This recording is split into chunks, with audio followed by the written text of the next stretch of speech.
Welcome back everyone. In this lecture I am going to actually talk about uniqueness of root systems. So if you recall, to define root system we made a choice of this the maximal toral subalgebra. So it is also called Cartan subalgebra of G. So what we are going to see in this lecture, so the choice of this maximal toral subalgebra doesn't matter. So in particularly the association of this root system with the semi-simple Lie algebra is actually unique association. Okay, so let's set some recall some other things that we have seen already. So for that purpose, let us fix G to be a maximal, semi-simple Lie algebra. So this is finite dimensional semi-simple Lie algebra, and we fix H to be a maximal toral subalgebra.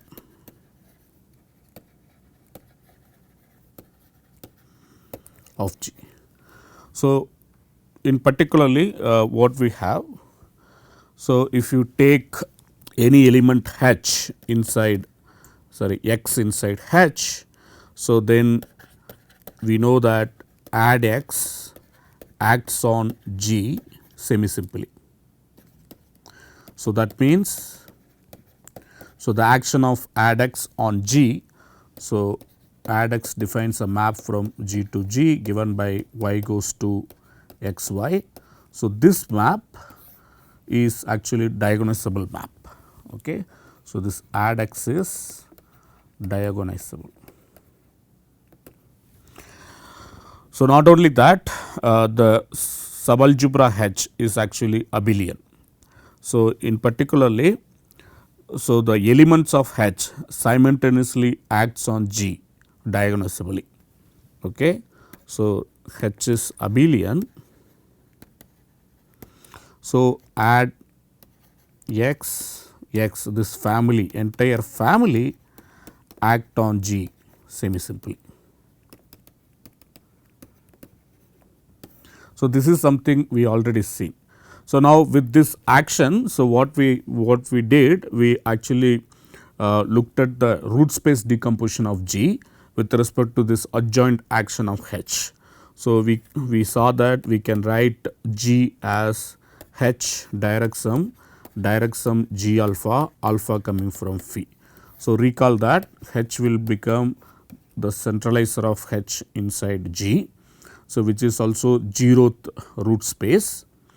And then G alpha is a root space for alpha not equal to 0, and G alpha is actually those vectors X in G such that when you act element of H in this X, so H acts on X as alpha of H X for all H in H.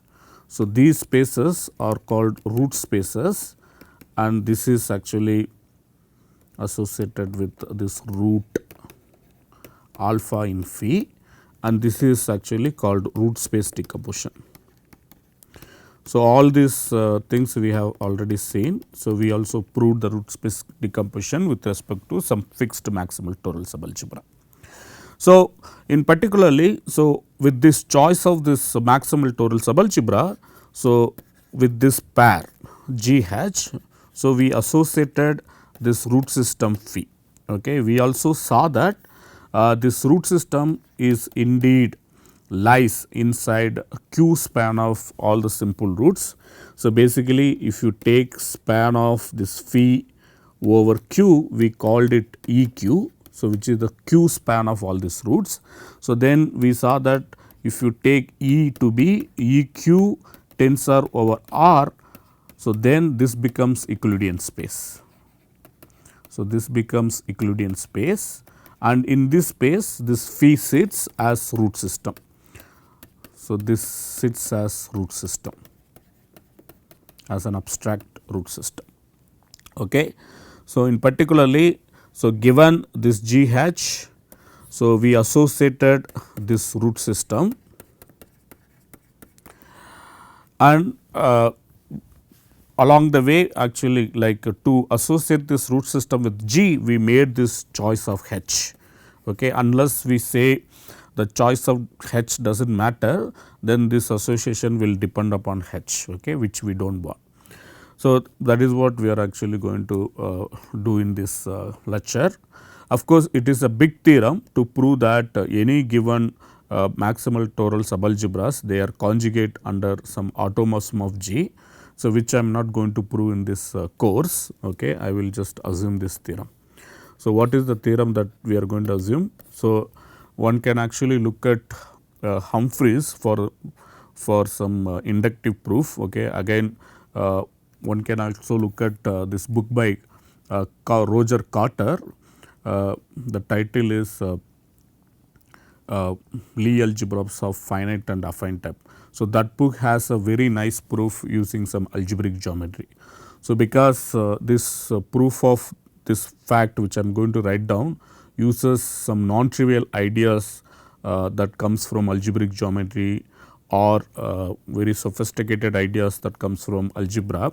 So, this proof beyond the level of this course. So, I am going to skip this proof, but one can safely assume this theorem and then proceed, not a problem. So, what are all the references for this theorem? So, reference 1 which I highly recommend. So, this is book by Roger Carter which about Lie, title is Lie algebras of finite and affine type. So, this is by Roger Carter.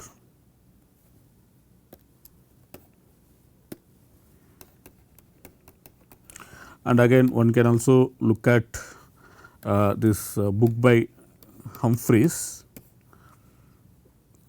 Okay. So, this is Introduction to Lie algebras and representation theory. So, basically it is called Baby Humphreys. Okay. So, Lie algebras by Humphreys, James C. Humphreys.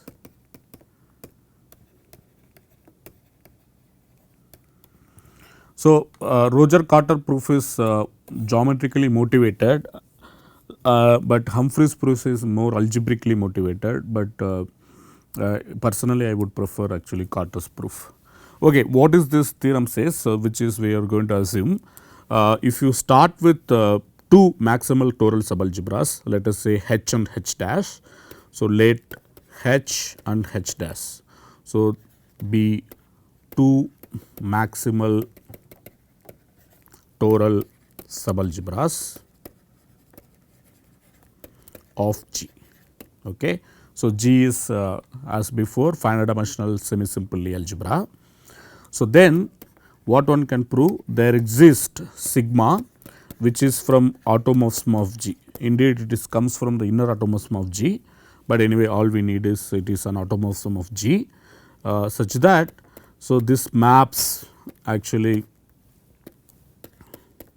H to H dash, that means H and H dash they are conjugate.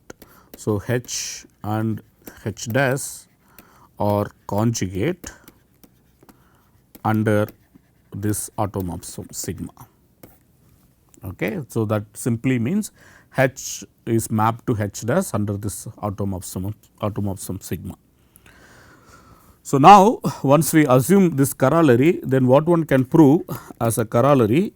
So, if we take the root system phi, okay, so this is the root system let us say defined by the pair G H, and then phi dash is the root system defined by the pair G comma H dash. So, then one can prove using this sigma that phi must be isomorphic to phi dash as root system.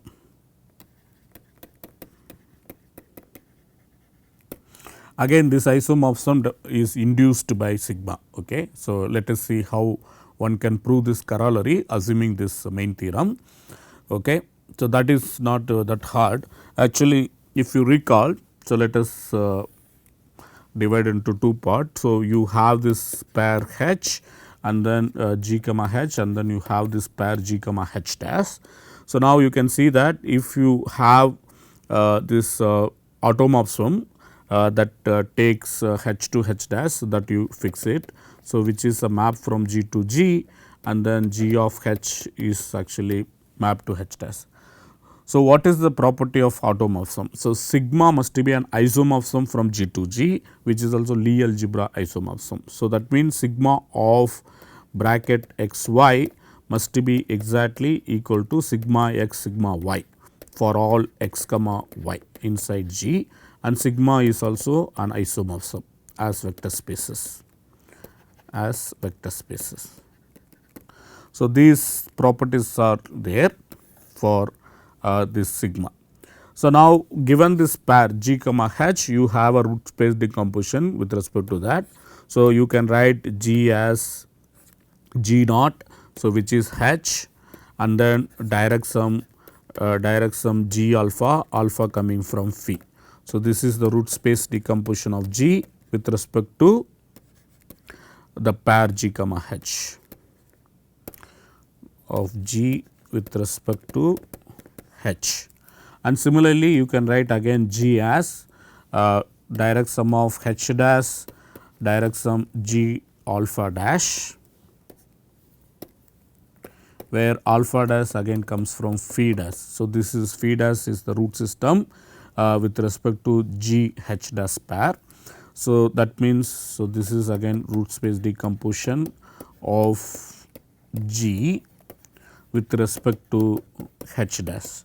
So, this is what we have, but recall that these root spaces, they play a big role. Okay. So, what is how the root spaces are defined? So, if you recall what is G alpha, those x in G such that the bracket H x is given by alpha of H x for all H in H. So, now you take the defining property of these root spaces and then see what we can say.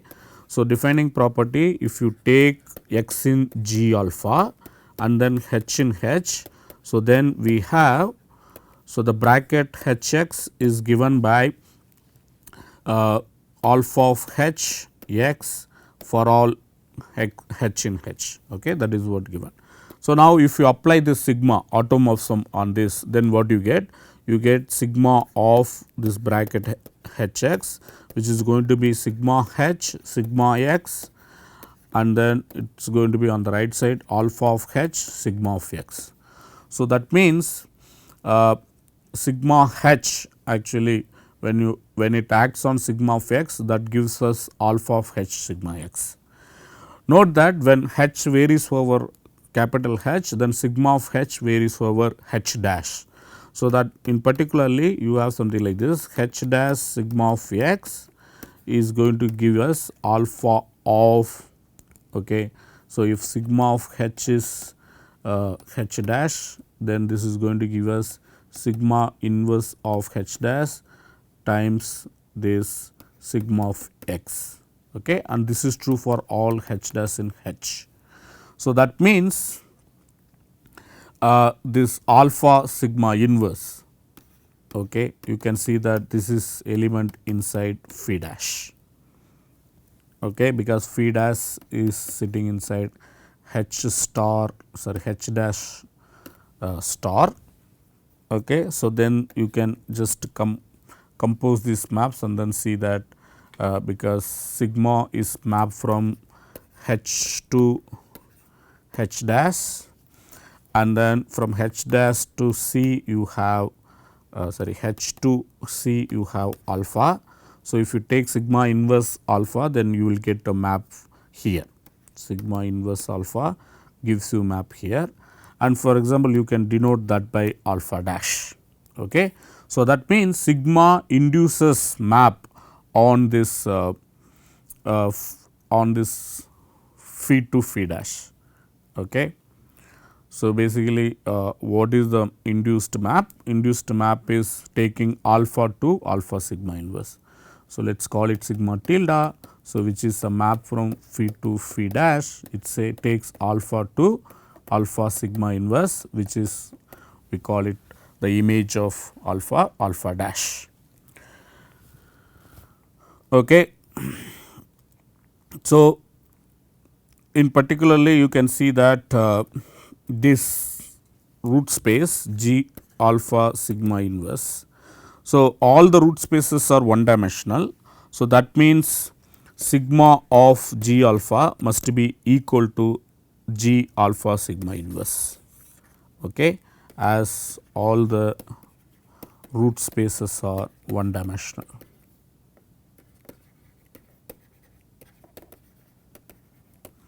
So, what we are getting, so if you take sigma and then apply it on this root space decomposition, then we get this particular root space decomposition, that is what we have proved.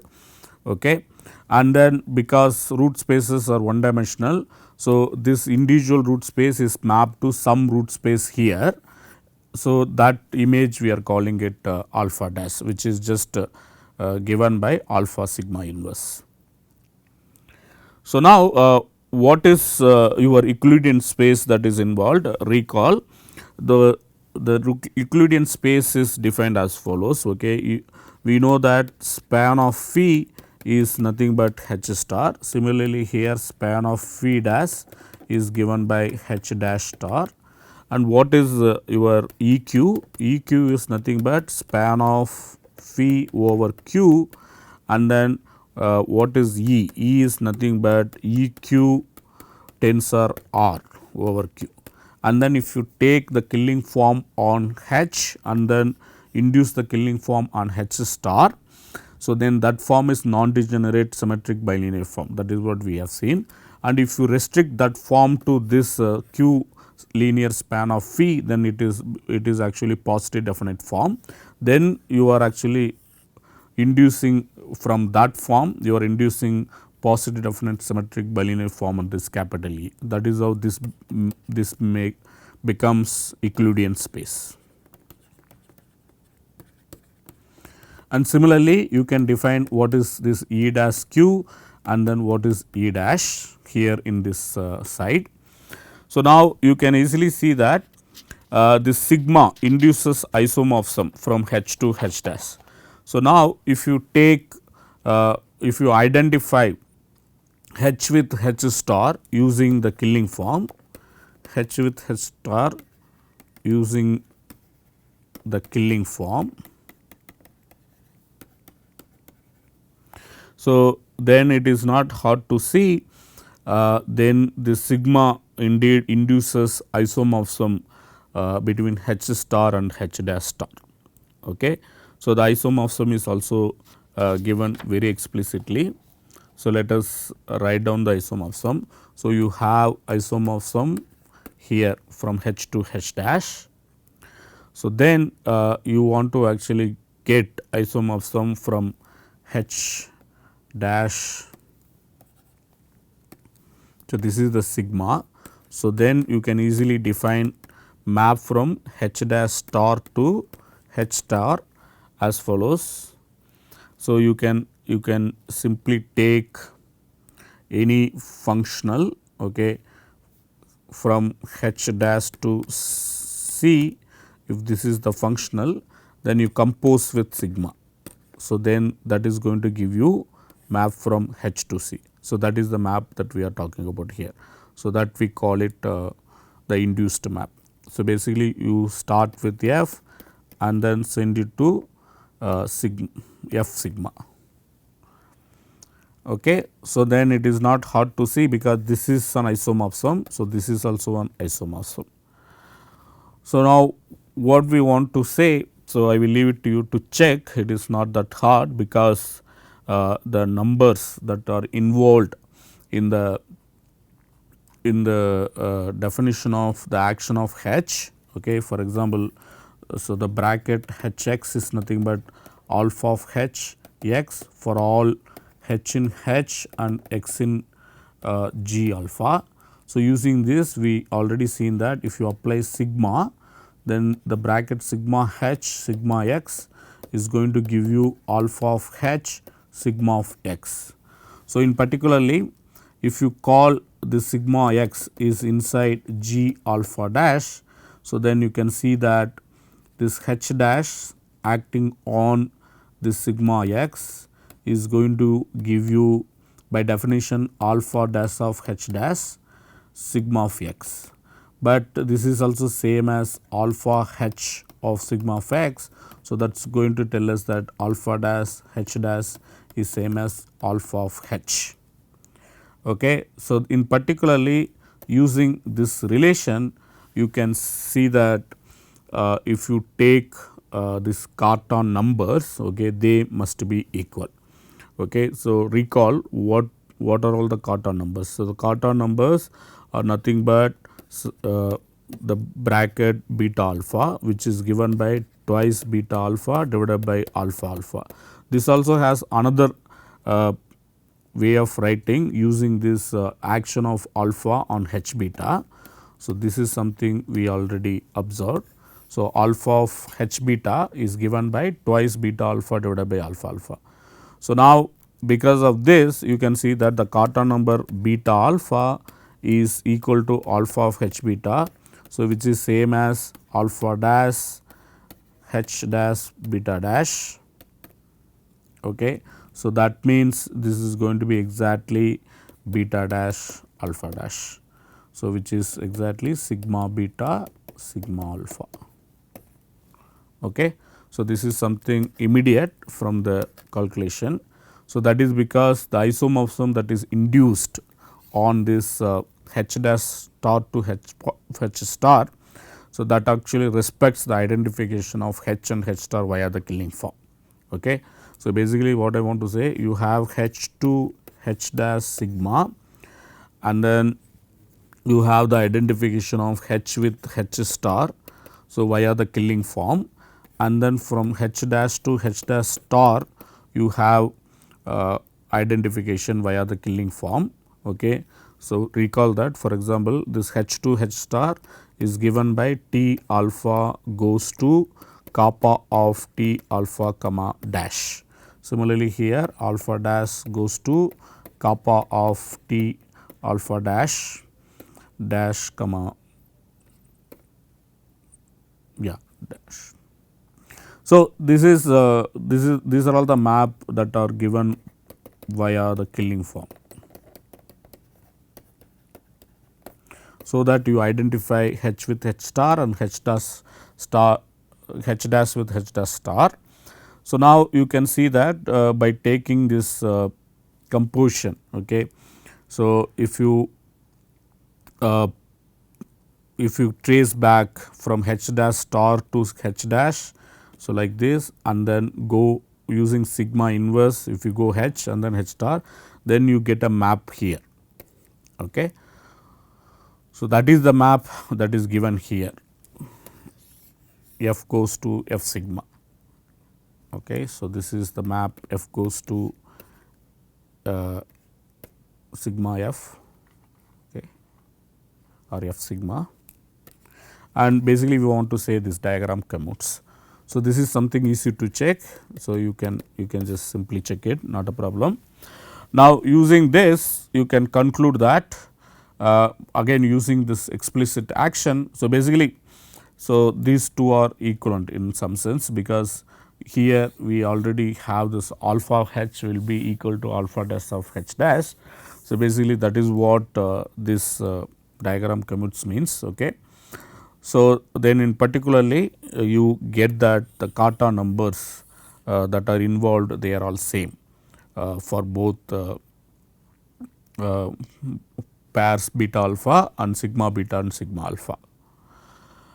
So, in particularly sigma induces an isomorphism on the respective Euclidean spaces, and phi is mapped to phi dash with respect to that induced map, and the Cartan numbers are preserved. So, that means phi and phi dash, they are isomorphic as root systems. Okay. So, this immediately implies that phi and phi dash, they are isomorphic as root systems.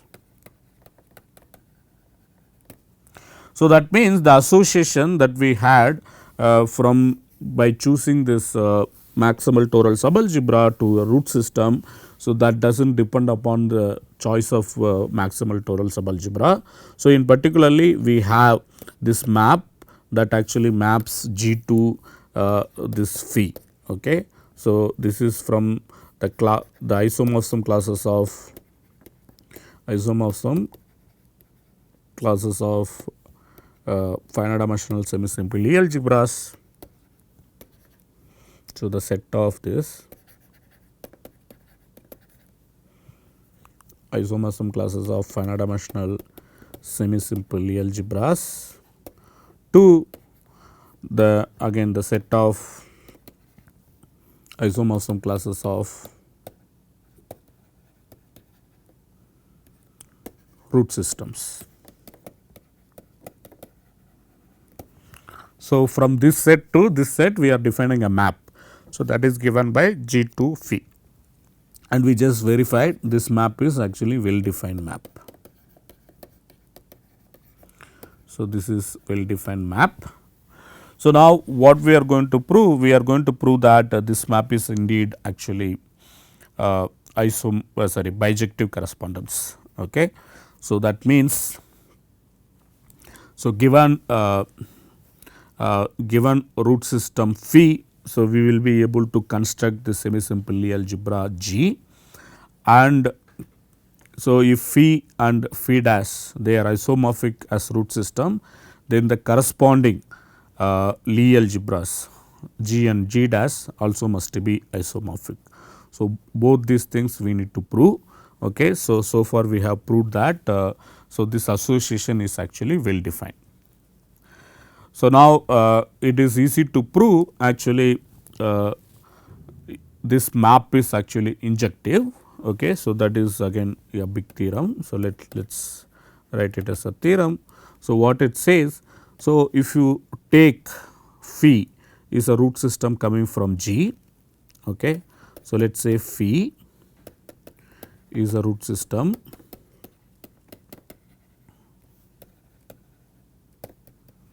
coming from the pair G H.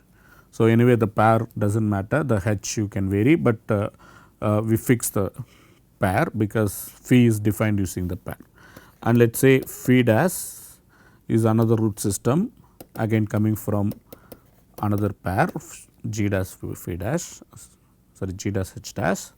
If this is the given data, so let us say this is given, and assume that phi is isomorphic to phi dash as root systems. Okay. So, then what one can prove? One can prove that G will be naturally isomorphic to G dash as Lie algebras. Okay. So, this way we can prove that this map, let us call this map maybe var phi. Okay. So, then this theorem implies that this var phi is indeed injective map. Okay. So, now once you know this is injective, then it is clear that okay, we have the classification of all root systems. So, then it says that, so given any finite dimensional semi-simple Lie algebra, so that has to be one of the semi-simple Lie algebra that comes from these root system. Again, so we have to establish the converse. So, the thing is we have to prove that this map var phi is actually onto. So, that means given an abstract root system phi, we should actually construct finite dimensional semi-simple Lie algebra. So, that gives phi as its root system. Okay. So, then we actually complete the classification of finite dimensional semi-simple Lie algebras. Okay. There are many steps. So, this theorem is somewhat relatively easy to prove, which I will prove. Okay. And then what we will do later, so this is a plan. So, we will prove this theorem, so that we have this injective of this map.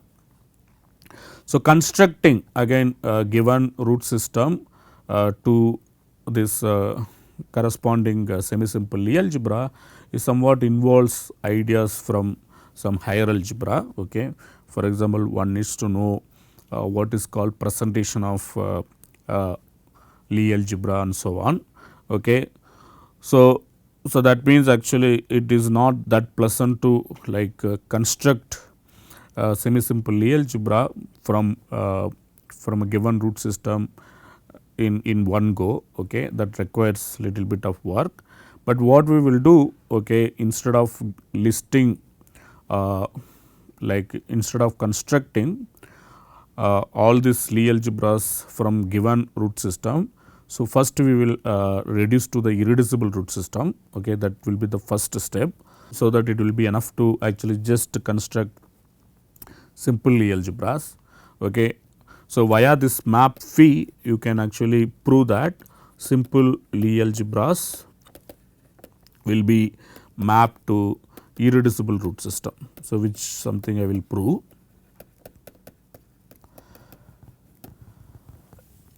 So, now once given irreducible root system, we will see like how to construct simple Lie algebra very explicitly. So, that is something I will do only for the classical case. For the exceptional case, I will just outline the proof. It is not that easy to construct very explicitly for the exceptional type. For the classical type, we can actually give very concrete classical type Lie algebras. Okay, what is the plan for all classical types irreducible root systems?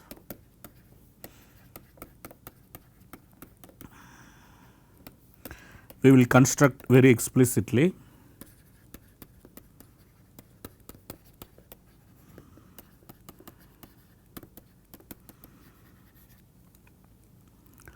the corresponding simple Lie algebras.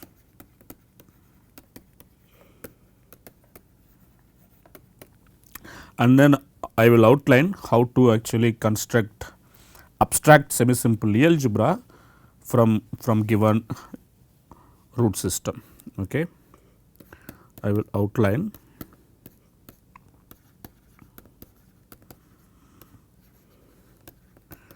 how to get